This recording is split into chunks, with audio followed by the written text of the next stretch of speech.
Dito po sa, doon po sa sinend ko po sa inyong perspective plan sa left side po ng bahay.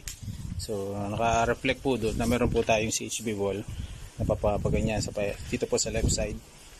So bali naka 90 degree po siya dito. So ganyan. Tapos ang taas po niya is from there, considering po yung topping po ng ating flooring.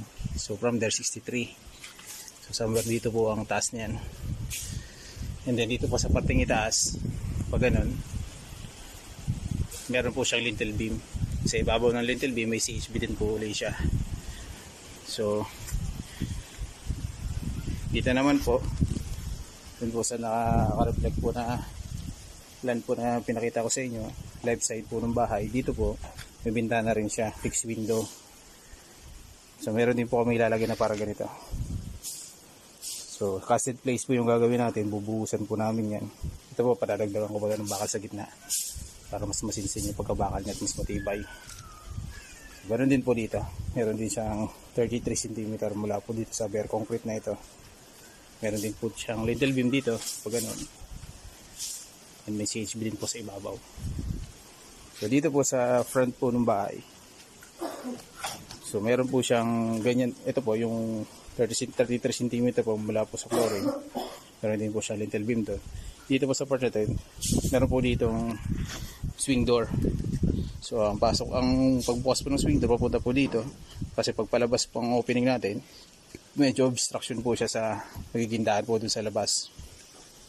Same concept po dito.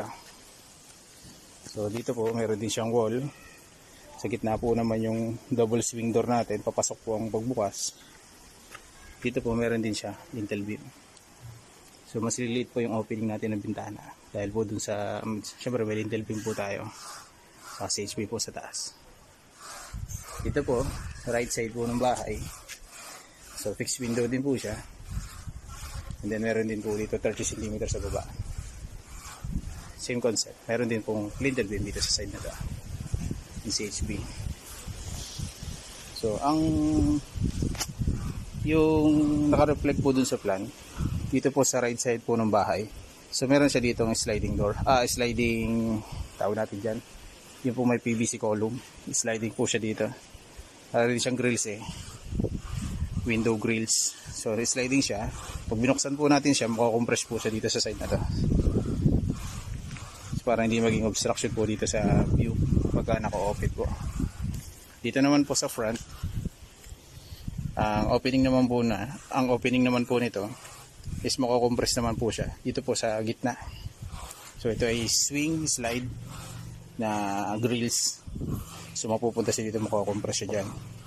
Ganun din po dito sa side na ito, pag binuksan po makakompress naman po siya dito sa gitna.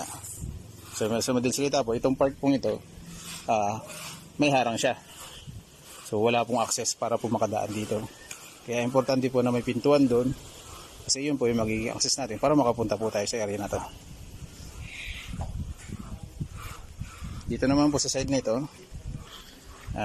ganun din po, sliding din siya, makukompress naman po siya sa side na ito. Yan.